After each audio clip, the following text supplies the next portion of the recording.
अपने स्थापना के 23 वर्ष पूरे कर 24वें वर्ष में प्रवेश किया है। इस खास मौके पर राज्य में कई कार्यक्रम भी आयोजित किए गए। राज्य स्थापना दिवस का मुख्य समारोह देहरादून की पुलिस लाइन में आयोजित किया गया, जिसमें राष्ट्रपति द्रौपदी मुर्मू ने परेड की सलामी ली और परेड का निरीक्षण किया। अपने संबोधन में उन्होंने राज्य आंदोलन में बलिदान देने वाले आंदोलनकारियों को श्रद्धांजलि अर्पित की। इस खास मौके पर राष्ट्रपति मुर्मू ने उत्तराखंड वासियों को राज्य स्थापना दिवस की बधाई दी। इसके साथ ही उन्होंने कहा कि उन्होंने आज ही के दिन साल 2000 में उत्तराखंड के लोगों का सपना पूरा हुआ था। राष्ट्रपति ने कहा कि यह सराहनीय है कि उत्तराखंड के लोगों ने इस प्रदेश को विकसित किया। इस मौके पर मुख्यमंत्री पुष्कर सिंह धामी भी मौजूद रहे। उन्होंने कहा कि पीएम मोदी की प्रेरणा से मैं और मेरी सरकार उत्तराखंड को देश का सबसे समृद्ध राज्य बनाने के लिए हर मोर्चे पर प्रयास कर रहे हैं। हम विकास के लिए प्रतिबद्ध हैं, लोगों के प्रति जवाबदेह हैं। मैं आज राज्य स्थापना दिवस के शुभ अवसर पर उत्तराखंड की सभी निवासियों को बहुत बहुत बधाई देती हूँ। अपनी अलग पहचान स्थापित करने और अपने विकास का रास्ता तय करने का उत्तराखंड के निवासियों का सपना आज ही के दिन यानी 9 नवंबर को वर्ष 2000 में उत्तरांचल राज्य की स्थापना के साथ पूरा हुआ था। उस समय श्रद्धेय श्री अटल बिहारी वाजपेयी जी देश के प्रधानमंत्री थे। बाद में राज्य का नाम बदलकर उत्तराखंड रखा गया है। ये प्रसन्नता की बात है कि नई पहचान के साथ उत्तराखंड के परिश्रमी लोगों ने राज्य के लिए विकास और प्रगति के नित नूतन शिखरों पर अपने कदम जमाए हैं। भगवान शिव और भगवान विष्णु के आशीर्वाद स्वरूप देवालयों से पवित्र उत्तराखंड को देवभूमि कहने की परंपरा वंदनीय है। उत्तराखंड की अलग पहचान और स्थापना के लिए संघर्ष करने वाले स्वर्गीय श्रीमती सुशीला बोलूनी जी को इस राज्य के सभी निवासी तो याद रखते हैं। नारी में संघर्ष की शक्ति के उदाहरण के स्वरूप उन्हें सभी देशवासी सदैव स्मरण करेंगे।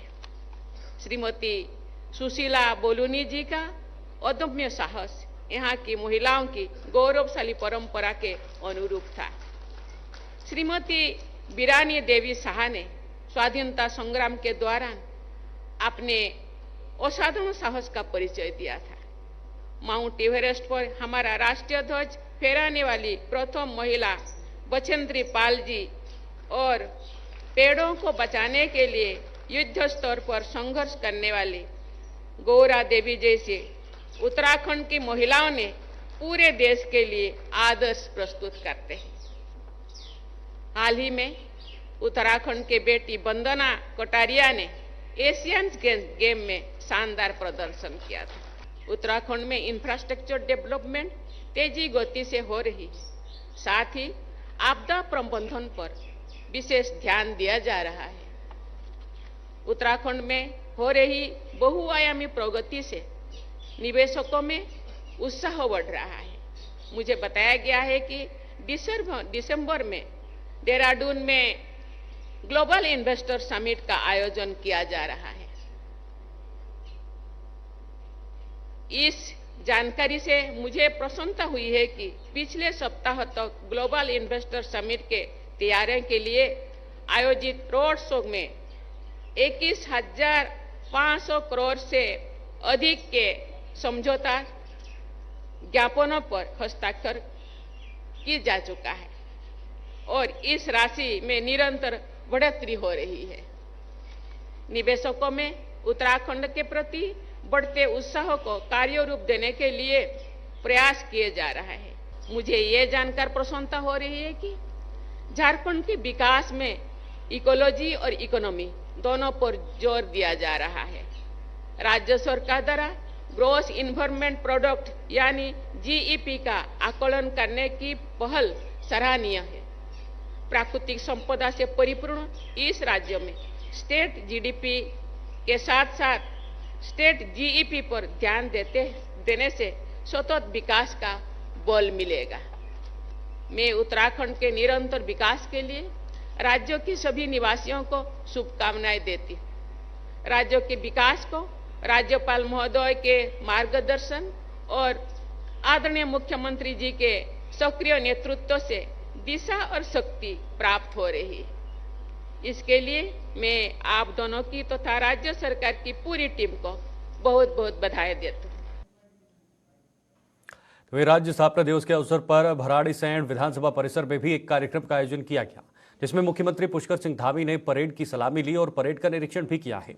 मार्च पास्ट में पुलिस बल के जवानों के साथ साथ एनसीसी कैंडिडेट भी शामिल हुए। इसके अलावा कार्यक्रम में स्कूली छात्रों द्वारा संस्कृति कार्यक्रम भी प्रस्तुत किए गए। इस अवसर पर विभिन्न विभागों द्वारा विभागीय स्टॉल लगाकर क्षेत्रवासियों को सरकार द्वारा शुरू की गई योजनाओं की जानकारी दी है।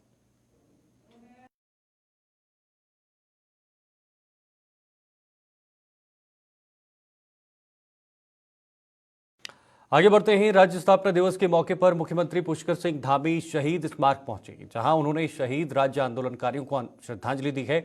सीएम धामी के साथ भाजपा प्रदेश अध्यक्ष महेंद्र भट्ट और राजपुर विधायक खजान दास भी मौजूद रहे। मुख्यमंत्री पुष्कर सिंह धामी ने प्रदेशवासियों को राज्य स्थापना दिवस की बधाई एवं शुभकामनाएं दी।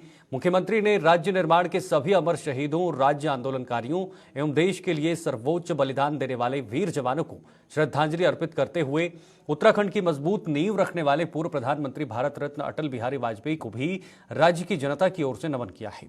वहीं भाजपा प्रदेश अध्यक्ष महेंद्र भट्ट का कहना है कि वह शहीदों के बलिदान को कभी नहीं भूल सकते, जिनकी बदौलत नया राज्य हमको प्राप्त हुआ और इस प्रदेश में अभी बहुत कुछ करने को बाकी है, जिसके लिए भाजपा सरकार संकल्पित है। इसके साथ ही उन्होंने खुशी जताते हुए कहा कि आंदोलनकारी की जो प्रमुख मांग शैक्षिक आरक्षण की थी, उसमें धामी सरकार लगातार कार्य कर रही है। स्थापना दिवस के अवसर पर मैं सभी उत्तराखंड के शहीदों को, सभी आंदोलनकारियों को, सभी को मैं नमन करता हूं और आज के दिन श्रद्धेय अटल बिहारी वाजपेयी जी का भी मैं स्मरण करता हूं, जिनके कारण से, जिनके प्रधानमंत्रित्व कार्यकाल में उत्तराखंड राज्य की स्थापना हुई थी। और हम ये संकल्प लेते हैं कि उत्तराखंड के हमारे शहीद, उत्तराखंड के हमारे आंदोलनकारी उनके सपनों के अनुरूप उत्तराखंड राज्य के निर्माण में अपना योगदान देंगे, उसको आगे बढ़ाएंगे। मैंने कहा ना, बहुत से ऐसे विषय हैं जिन विषयों को लेकर समय के साथ चीज़ें आगे बढ़ेंगी और उत्तराखंड की जनता भी जानती है कि हर प्रकार की समस्या का समाधान अगर कहीं है तो उन्हीं के हाथ में, जिन्होंने इस राज्य का निर्माण किया है। आज अटल जी को मैं स्मरण कर रहा हूँ कि उनके एक घोषणा पर राज्य का निर्माण हुआ और पुष्कर सिंह धामी जी उसको आगे संवार रहे हैं और भविष्य के अंदर हम और भी जो समाज के बीच से चीज़ें निकल कर आती हैं और जो राज्य के हितों को सब इम्प्लीमेंट किया जाएगा। आगे दीपावली पर नजदीक आते ही मिलावटखोरी का धंधा भी जोरों पर शुरू हो जाता है, जिसके चलते खाद्य विभाग द्वारा जगह जगह छापेमारी की जा रही है। इसी क्रम में जनपद उधम सिंह नगर के जसपुर क्षेत्र अंतर्गत शिवराजपुर टोल टैक्स पर खाद्य विभाग की टीम द्वारा चेकिंग अभियान चलाया गया, जिसमें विभाग द्वारा मावा, बतीसा, रसगुल्ले, बर्फी और बूंदी के सैंपल लिए गए हैं। यह माल उत्तर प्रदेश के अफजलगढ़ और केहरीपुर से लाया गया था। जिला खाद्य सुरक्षा अधिकारी प्रकाश फुलारा ने बताया कि सभी वाहनों को चेक किया जा रहा है, जिसमें मिठाई या खाद्य पदार्थ मिले हैं। मावे के भी सैंपल लिए गए हैं। जन्म को देखते हुए यहाँ पर हम सुबह 6 बजे से यहाँ पर कार्रवाई कर रहे हैं, सारे वाहनों को चेक कर रहे हैं, जिसमें हमें जो मिठाई या मिठाई से निर्मित जो खाद्य पदार्थ मिले हैं और मावा भी हमने उनके सैंपल भी लिए गए हैं और कुछ सामग्री ऐसे मिली जो पैक्ड फूड आइटम थे, परंतु उनके पास बिल न होने के कारण उनको हिदायत दी गई है बिना बिल के आप न ले जाएं और साथ में बिल होना चाहिए। ये लगातार हमारी कार्रवाई जारी रहेगी। त्योहारी सीजन में क्योंकि जो डिमांड बढ़ने से जो है मिलावट होने की संभावना बढ़ जाती है, तो इसलिए हम उस पर ज़्यादा जो है चेकिंग अभियान चलाते हैं। मौसम विभाग ने पूरे प्रदेश भर के लिए एक बार फिर मौसम के मिजाज बिगड़ने की आशंका जताई है। मौसम विभाग के मुताबिक प्रदेश के अधिकांश हिस्सों में आने वाले 2 से 3 दिनों तक मौसम के करवट बदलने का अनुमान है। मौसम विज्ञान केंद्र के निदेशक विक्रम सिंह ने कहा कि 9 नवंबर को प्रदेश के अधिक ऊंचाई वाले इलाकों जैसे उत्तरकाशी, चमोली, रुद्रप्रयाग, पिथौरागढ़ इत्यादि में हल्की बारिश देखने को मिल सकती है। 10 नवंबर को प्रदेश के अधिकांश हिस्सों में बारिश देखने को मिल सकती है, जिसके चलते पहाड़ से लेकर मैदान तक ठंड बढ़ने के आसार हैं। हालांकि 11 नवंबर से मौसम साफ रहने का अनुमान मौसम विभाग जता रहा है।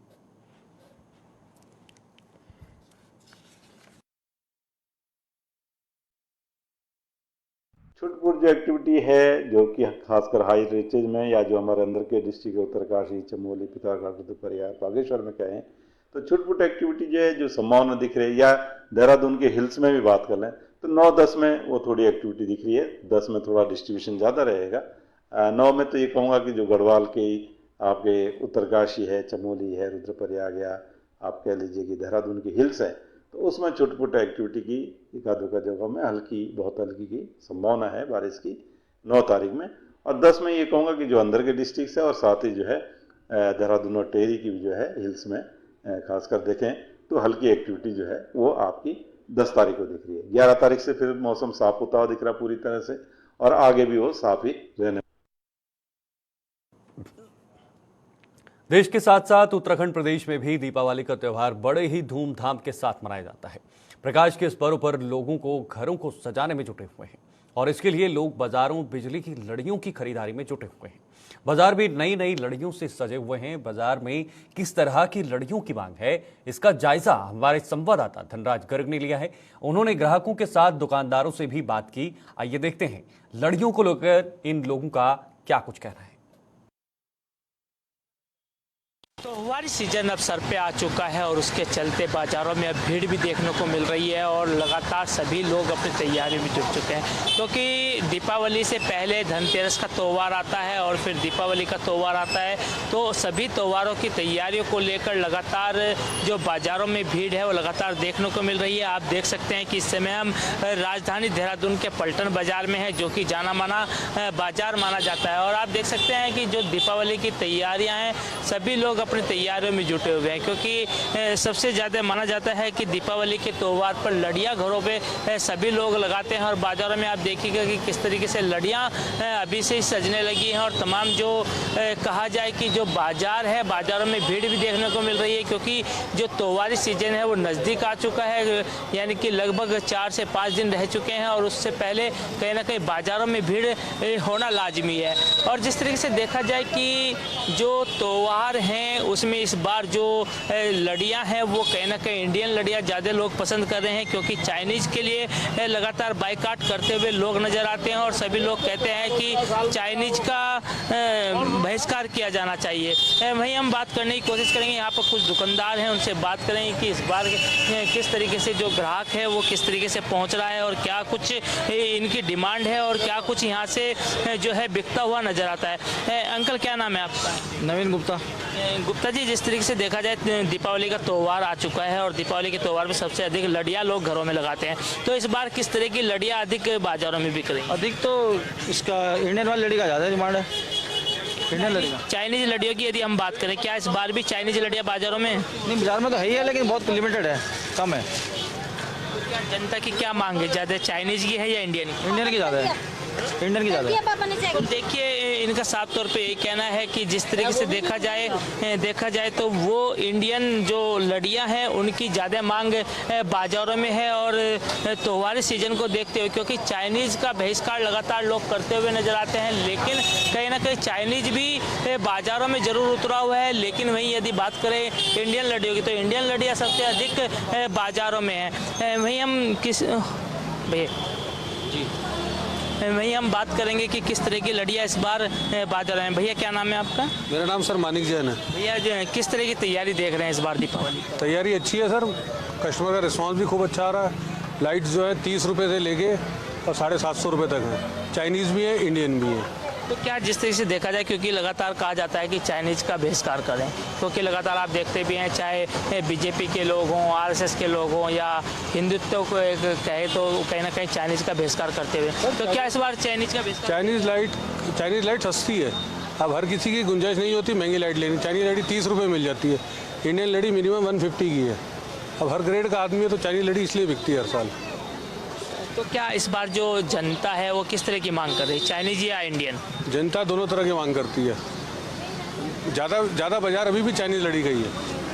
बिल्कुल, देखिए जिस तरीके से देखा जाए चाइनीज़ का बहिष्कार करने की बात लगातार ज़रूर जनता करती है, लेकिन जिस तरीके से देखा जाए कि जो चाइनीज़ लड़ियाँ होती हैं वो सस्ती होती हैं और जो इंडियन होती है वो महंगी होती हैं। इस कारण कहीं ना कहीं चाइनीज़ लड़ियों को ज़्यादा महत्व दिया जाता है। लेकिन इस बार देखा जाए तो बाज़ारों में चाइनीज़ लड़ी भी उतरी हुई है और वहीं जो इंडियन लड़ी है वो भी उतरी हुई है, लेकिन चाइनीज़ को भी कहीं ना कहीं लोग पसंद कर रहे हैं। दीपावली पर बाज़ारों में भीड़ जरूर देखने को मिल रही है, क्योंकि हमने आपको आपको दिखाया कि किस तरीके से भीड़ है और किस तरीके से जो कहा जाए कि जो कोरोना के बाद एक जो ग्राहक हैं वो उभरने लगे हैं और दुकानदार भी उभरने लगे हैं और बाज़ारों में अब भीड़ देखने को मिल रही है और जिसकी तैयारियां अभी से ही सब लोग करने में जुटे हुए हैं। चाहे हम लड़ियों की बात करें या बर्तनों की बात करें, क्योंकि बर्तनों की जो बिक्री होती है वो धनतेरस पर होती है और लड़ियाँ कहीं ना कहीं लोग पहले से ही अपने घरों में सजाने लगते हैं। तो इसको देखते हुए अभी जो बाज़ारों के हालात हैं वो कहीं ना कहीं अच्छे हालात नज़र आ रहे हैं, क्योंकि बाज़ारों में लगातार भीड़ देखने को मिल रही है।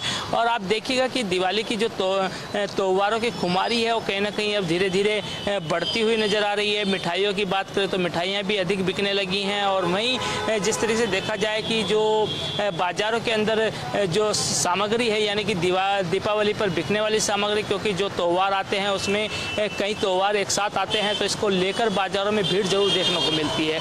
और हमने आपको दिखाया कि किस तरीके से जो चाइनीज़ है उसका बहिष्कार लोग जरूर कर रहे हैं, लेकिन एक सबसे बड़ी बात यह है कि चाइनीज़ को सिर्फ लोग इसलिए पसंद कर रहे हैं क्योंकि वो सस्ता होता है। लेकिन जिस तरीके से देखा जाए इंडियन जो लड़ी है वो महंगी होती है। यही एक ड्रॉप है कि जो कि लोग चाइनीज़ को अधिक पसंद करते हैं। कैमरामैन वीरेंद्र थपलियाल के साथ धनराज गर्ग, JK 24/7 न्यूज़, देहरादून। जैसे जैसे लोकसभा के चुनाव नजदीक आ रहे हैं, तमाम पार्टियां भी तैयारियों को लेकर दमखम भरती नजर आ रही हैं। इसी क्रम में राज्यसभा सांसद कल्पना सैनी ने जनपद उधम सिंह नगर के जसपुर का दौरा किया। अपने दौरे के दौरान राज्यसभा सांसद ने भाजपा के बूथ स्तर से लेकर हर कार्यकर्ता के साथ बैठक की है। बैठक में भाजपा के जिला अध्यक्ष गुंजन सुखीजा, पूर्व विधायक शैलेंद्र मोहन सिंघल, मनोज पाल मौजूद रहे। इस अवसर पर राज्यसभा सांसद कल्पना सैनी ने बताया कि पार्टी की तरफ से उन्हें जसपुर विधानसभा प्रभारी नियुक्त किया है और इसी के चलते वह भारतीय जनता पार्टी परिवार से मिलने आई थी। उन्होंने कहा कि भारतीय जनता पार्टी सदैव अपने आमजन के साथ रहती है और पार्टी के कार्यकर्ताओं के साथ जनता के सुख दुख की चिंता करती है। चुनाव नजदीक हो या ना हो, पार्टी जनता के हित में निरंतर कार्य करती है।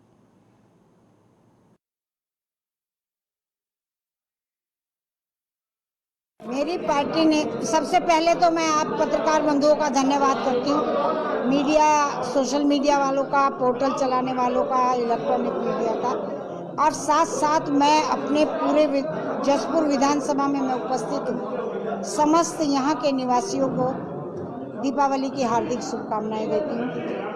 और मुझे मेरी पार्टी ने पार्टी के तरफ से प्रभारी बना करके विधानसभा जसपुर में भेजा है। उस नाते मैं आज अपने परिवार के सदस्यों से मिलने आई थी, उनके साथ बैठने आई थी और हमने अपने कार्यों की, अपने सुख दुख की, अपनी परिवार में जैसे जो बातें होती हैं वो सब हमने की। यही हमारा उद्देश्य है। आगे बढ़ते हैं। मुख्यमंत्री के ड्रग्स फ्री देवभूमि मिशन 2025 अभियान को सार्थक बनाने के लिए एसएसपी हरिद्वार की अगुवाई में हरिद्वार पुलिस द्वारा नशे तस्करों के विरुद्ध बड़ा अभियान शुरू किया है। इस अभियान के तहत हरिद्वार पुलिस ने नशा का कारोबार कर धर्मदंगरी का माहौल बिगाड़ने वाले नशा तस्करों का नेटवर्क ध्वस्त कर देवभूमि को नशा मुक्त करने में कार्य कर रही है। इसी क्रम में पुलिस द्वारा सुमन नगर रोह नदी पुल के पास से एक नशा तस्कर को गिरफ्तार, उसके कब्जे से 970 ग्राम चरस बरामद की है। आरोपी की पहचान सोनू के रूप में की गई है। वहीं मोटरसाइकिल से स्मैक की तस्करी कर रहे 2 अभियुक्तों को बहादुराबाद पुलिस द्वारा 100 ग्राम स्मैक के साथ दबोचा है। बरामद की गई स्मैक की कीमत 20 लाख रुपए बताई जा रही है।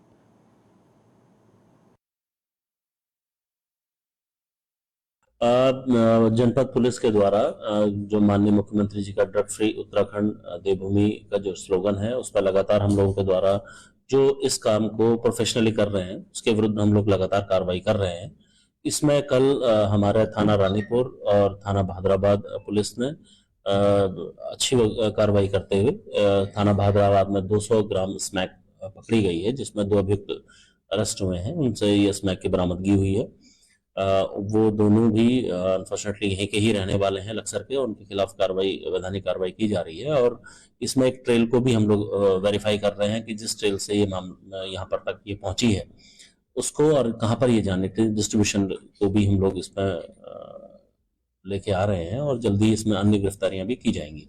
इसी परिप्रेक्ष्य में एक और बड़ी कार्रवाई रानीपुर थाना पुलिस के माध्यम से हुई है, जिसमें करीब 1 किलो के आसपास चरस पकड़ी गई है, 970 ग्राम, और उसमें एक अभियुक्त पकड़ा गया है। वो भी, उस ट्रेल को भी हम वर्कआउट कर रहे हैं। उसमें भी जो लोग अन्य इन्वॉल्व होंगे उनके खिलाफ भी वैधानिक कार्रवाई की जा रही है।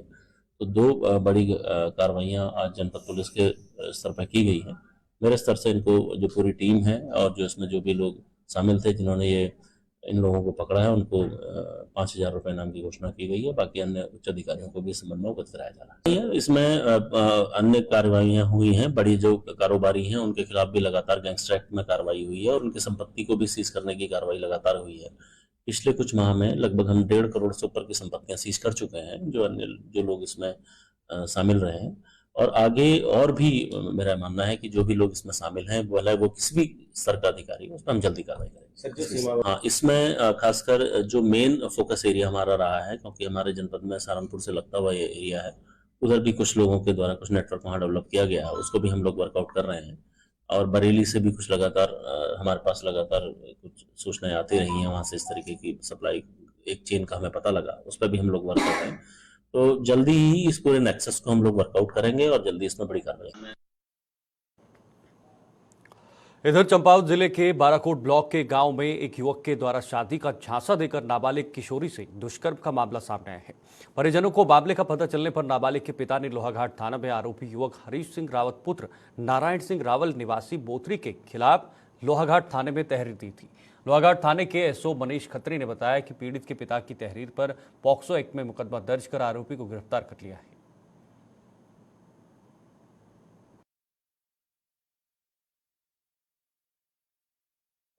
दिनांक 6/11/2023 को